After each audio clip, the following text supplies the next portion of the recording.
down south to Kerala backwaters and enjoy an amazing dish, mutton Kerala stew. I will show you both how to make the stew as well as the appams which is usually had with this stew. So shall we start? Let's start by marinating our meat. Here I have about 500 grams of mutton with bones, and we will marinate it with 1 teaspoon of green chillies, 1 teaspoon of ginger paste, 1 teaspoon of garlic paste. This is fennel powder and a teaspoon of black pepper powder. We shall mix it all.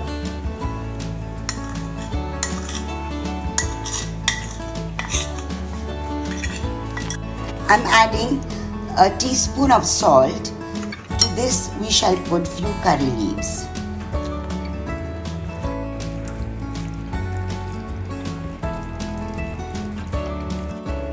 Now this meat we are marinating, and we shall have to leave it for a couple of hours so that it becomes nice and soft after being cooked. This meat has been marinated for about 2 hours, and I'm going to pressure cook it now.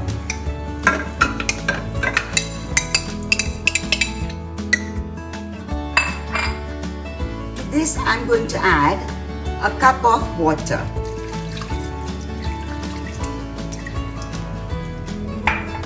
And we are going to pressure it for about 4 whistles till the meat is tender. Now, let's see if our mutton is cooked.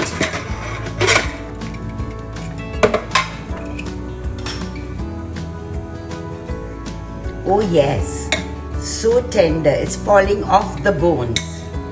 Now we'll keep this aside. I'm going to make my mutton stew in this clay pot. So we are going to add about 2 tablespoons of coconut oil to it.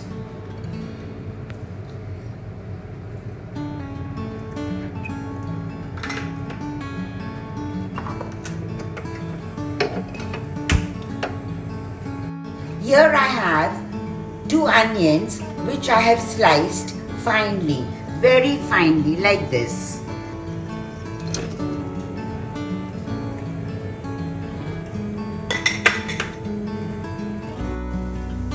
Saute this for about 2 minutes, and then we'll add our julienne ginger as well as finely cut garlic. Now here I have a tablespoon of julienne garlic. It's very fine, like this. Ginger and garlic, 1 tablespoon of each. I'm going to put it in the onions and saute it.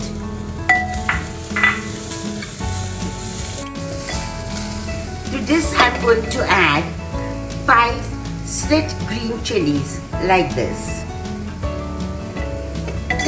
and saute well till the onions become brown.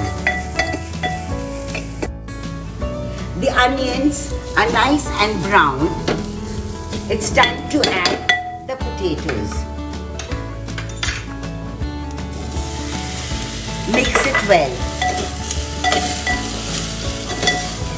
Potato is a very important ingredient in this mutton stew, Kerala mutton stew.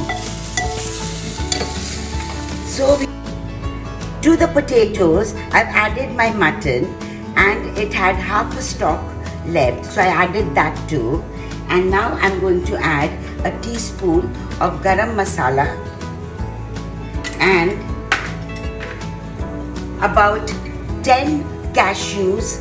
I've made a paste out of it. I'm going to add that.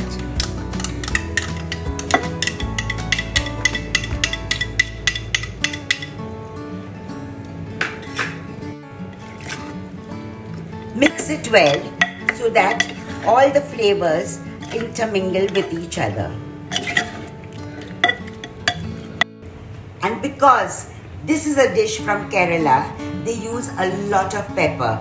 Pepper is like gold, in South India. So I'm going to use some more pepper.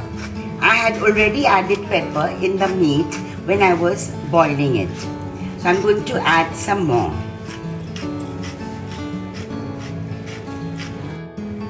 Now I'm going to add about a cup of coconut milk just to cook the potatoes in it.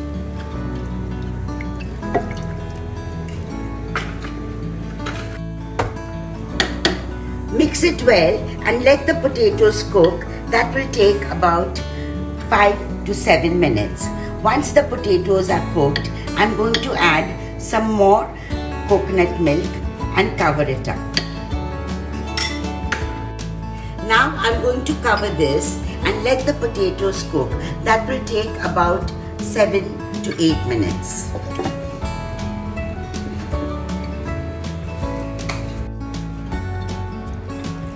Let's see if the potatoes are done.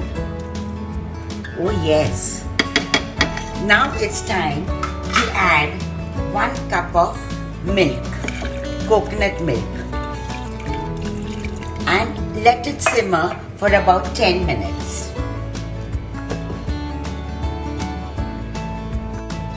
Now it's time to make our appams.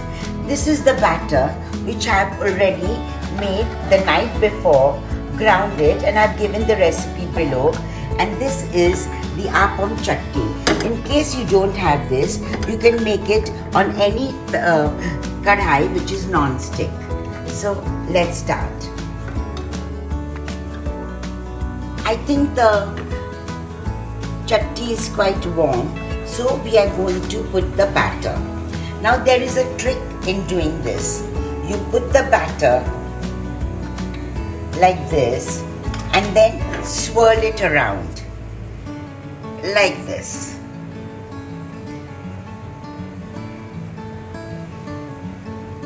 So it gets nice and crispy on the outside and spongy in the middle, and we have to cover it for about 2 minutes. Now let's check on our mutton stew. Oh yes, it's boiling, and that too on low heat, and I think the consistency is also quite good. Yes, we don't want it more thick nor too runny, because the appams have to soak the gravy. So at this point, we are going to switch off the flame. Our appams are getting crispy from the outside, and in the middle it's spongy.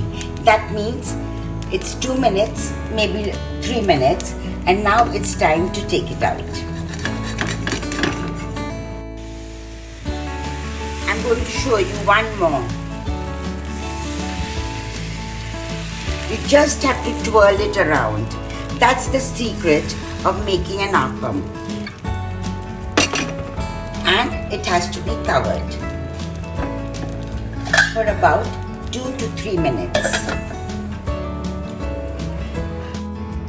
The outside has become crisp and our appam is done, so we remove it.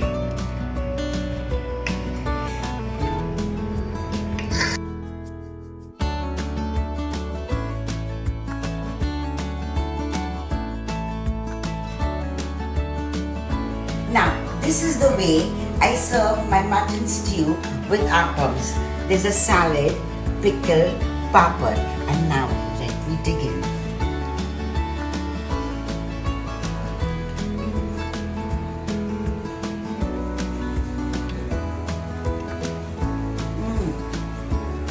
It's the best stew I've ever had. Please go ahead and try it in your kitchen. You won't regret it. Thank you.